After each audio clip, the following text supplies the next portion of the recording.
부동산 투자에 관심을 갖게 되고 직접 투자를 하다 보니 전봇대나 신호등, 그리고 담벼락에 붙은 전단지에도 눈길이 가게 됩니다. 빌라 매매, 안정적인 월세 가능, 이런 문구를 보시면 어떠신가요? 눈길이 가시나요? 세부적으로는 매매 1억, 보증금 1천만 원, 월세 50만 원 이렇게 적혀 있습니다. 그럼 수익률은 어떻게 될까요? 투자를 많이 하는 사람들은 바로 암산해서 대충 수익률을 구할 수 있습니다. 그만큼 많이 해봤다는 것이죠. 하지만 걱정 마세요. 요즘은 스마트폰 계산기를 활용하면 빠르고 쉽게 계산이 가능하니까요. 월세 50만 원에 12를 곱하여 1년 수익을 구합니다. 그러면 600만 원이겠죠? 여기에다 매매가에서 보증금을 뺀 값으로 나눠주면 됩니다. 보증금은 임차인에게 받는 것이니 투자금에서 제외하는 것이죠. 계산 되셨나요? 네, 600 나누기 9천이므로 6에서 7%의 수익률이 나옵니다. 굳이 공식화하면 아래와 같습니다. 수익률은 월세 곱하기 12 나누기 매매가 빼기 보증금. 아파트라고 다르지는 않습니다. 역시 같은 업체에서 광고 전단지를 만들어서 붙여놓았습니다. 매매 2억, 보증금 2천에 월세 100만원 가능. 수익률은 어떻게 될까요? 월세 100에 12를 곱하면 1200만원. 여기에다 매매가에서 보증금을 뺀 1억 8천으로 나눠주면 되겠죠? 똑같이 6에서 7%가 나옵니다. 매매가, 보증금, 월세를 모두 2배로 올렸으니 같은 수익률이 나올 수밖에 없습니다. 수익률이 너무 딱 맞아 들어가죠? 이런 수익률은 의도된 광고라고 보면 됩니다. 실제 괜찮은 입지의 일반적인 도시에 있는 주택은 월세 수익률이 낮습니다. 대출을 끼면 달라지겠지만 대출 없이 기본적인 수익률을 말씀드리는 것입니다.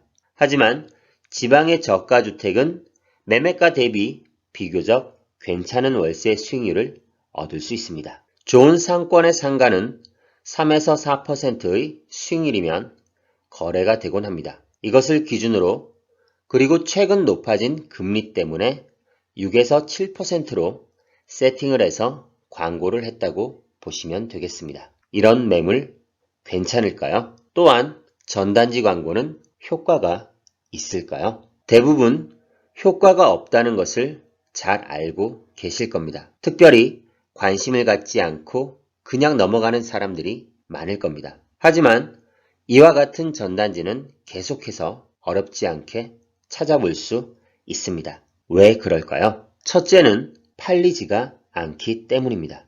안 팔리니까 전단지 광고까지 하는 것입니다.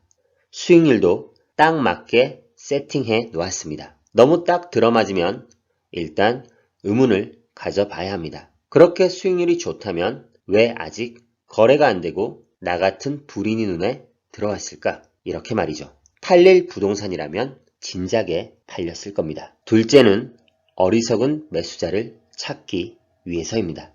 이런 광고를 하는 업체도 스스로 전단지를 붙이는 것이 큰 효과가 없다는 것을 알고 있습니다. 그럼에도 불구하고 왜 광고를 할까요? 이런 광고를 보고 간혹 연락이 오는 사람이 있겠죠? 그런 사람을 꼬드겨서 사게 만드는 것이 더 쉽다는 것을 알기 때문입니다. 부동산에 대해서 잘 알거나 현명한 사람은 이런 전단지를 보고 연락을 하지 않을 겁니다. 따라서 일반적인 사람보다 관심은 있지만 판단력이 아직 없는 사람들을 찾고 있는 것입니다. 더 큰 바보 이론 들어보셨나요?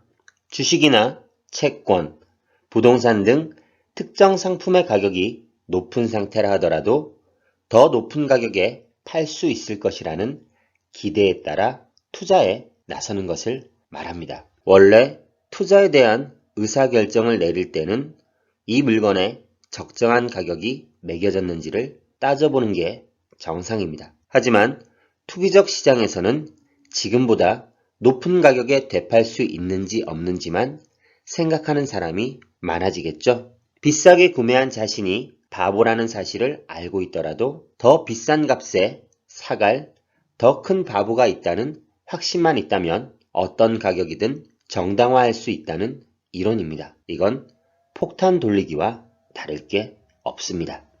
인간의 심리와 본성이 참 중요하다는 것을 알 수 있습니다. 대다수 경제활동은 합리적인 경제적 동기에 따라 이루어지지만 때론 야성적 충동의 영향이 크게 작용합니다. 경제학 책에서 투기의 역사를 말할 때 빠지지 않고 등장하는 사례로 17세기 네덜란드의 튤립 파동도 이와 같은 맥락에서 이해할 수 있습니다. 당시 유럽에서 가장 부자였던 네덜란드 사람들은 과시욕을 해소할 대상을 찾기 시작했습니다. 터키에서 수입돼 정원을 장식하던 튤립이 대상이 되었죠. 귀족은 물론 중산층 사이에서도 튤립 수요가 폭증하면서 가격이 한 달 만에 50배나 치솟았습니다. 거품이 터진 뒤 튤립 값은 최고치 대비 수천 분의 1로 무너져 내렸습니다. 자신보다 더 큰 바보를 찾는 사람들에게 우리는 바보가 되지 않도록 정신을 바짝 차려야 합니다. 두 가지를 명심하세요. 나쁜 부동산은 어리석은 누군가를 기다리고 있습니다. 좋은 부동산은 주인이 스스로 찾아오기를 기다립니다. 처음 예를 들었던 부동산은 안 팔려서 근처도 아닌 매우 먼 지역까지 전단지를 붙여놓은 것입니다. 이 물건을 사면 나중에 팔릴까요?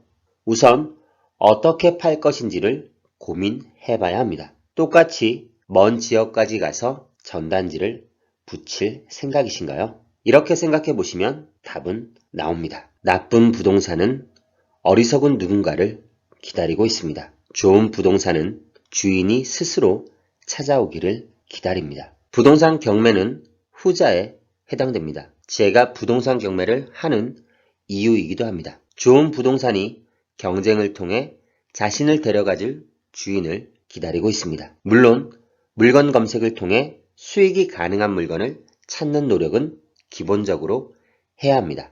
그럼 오늘도 행복하세요. 감사합니다.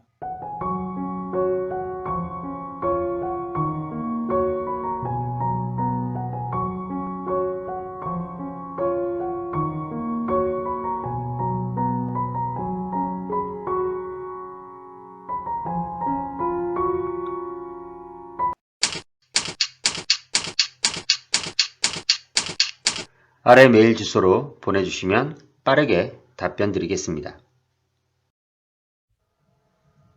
네이버 카페에 오시면 더 많은 정보를 확인하실 수 있습니다.